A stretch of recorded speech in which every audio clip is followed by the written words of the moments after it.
కొన్ని పదాలు మనము మధ్యన జోడించి, అంటే ఆ కర్మలని జోడించి సహ పిబతి అన్నాం. సహ పిబతి అంటే అతడు తాగుతున్నాడు అన్నాను. కానీ ఏమి తాగుతున్నాడు? సహ కిం పిబతి? దుగ్ధం పిబతివా, జలం పిబతివా? మనం చెప్పాలి కదా. సహ జలం పిబతి, అతను జలం తాగుతున్నాడు. ఖాదతి, కృష్ణ మాం పశ్యతి. చూసారా, కృష్ణుడు నేను చూడడం లేదు, కృష్ణ మాం పశ్యతి, నన్ను చూస్తున్నాడు. రాధా కృష్ణ, అలాగే ఏష మాం పశ్యతి, నన్ను చూస్తున్నాడు. మరి అక్కడ ఎవరున్నారు పక్కన? రాధా కుప్యతి, కోపం వచ్చింది రాధకి. రాధా అపి పశ్యతి, రాధా అపి మాం పశ్యతి క్రోధేన. పోనీలే, రాధ అమ్మవారు కదా, అమ్మవారికి ఎప్పుడు కోపం రాదు కదా. మనము వాక్యాల్ని ఫామ్ చేయడం నేర్చుకున్నాం. అహం సంస్కృతం బోధయామి, నేను సంస్కృతం చెప్తున్నాను. త్వం కిం కరోసి,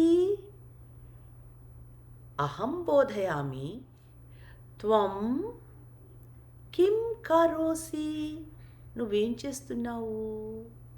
శృణోసి వా, సంస్కృతం శృణోసి వా, గానం శృణోసి వా?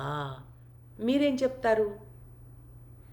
అహం సంస్కృతం శృణోమి, అహం నా గురించి చెప్పాను. మీ గురించి చెప్పుకున్నారనుకో ఏమని చెప్తారు?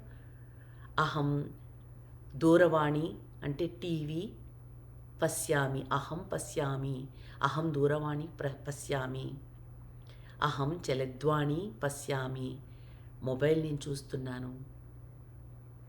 అహం అన్నం కాదామి, అహం అన్నం కాదామి. ఈ 3 వాక్యాలతో నేను చెప్తున్నాను. జస్ట్ అహం జలం పిబామి, త్వం జలం పిబసి, రామః జలం పిబతి, అహం అన్నం కాదామి, త్వం అన్నం ఖాదసి, రామః అన్నం ఖాదతి. అట్లాగే అహం త్వం మాత్రము 2 ఉంటాయి. మనమే మాట్లాడతాము. అహము వయము ఉత్తమ పురుషులు అవుతాయి. మనం బహువచనం మాట్లాడుకోవట్లేదు. త్వం అహమే మాట్లాడుకుంటున్నాం. త్వం అహం. అలా మధ్యలో పదాలు పెట్టుకుని మనము మాట్లాడుతూ ఉందాము. ఇప్పుడు సమయం ఏకాదశ వాదనం. ఏకాదశ అంటే 11 o'clock అయింది. ఏకాదశ. మరి 12:15ని సపాద ద్వాదశ వాదనం 12:15.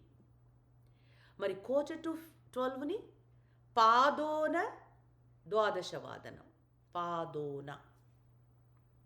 12:10ని దశాధిక ద్వాదశ వాదనం.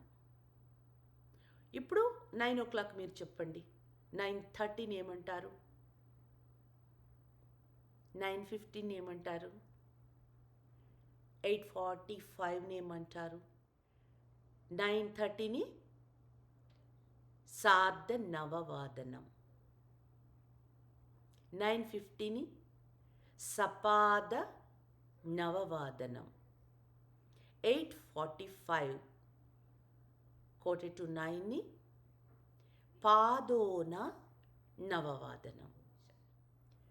అలాగే మీకందరు ఏకం ద్వే త్రీణి చత్వారి పంచ షష్ఠ సప్త అష్ట నవ దశ ఏకాదశ ద్వాదశ.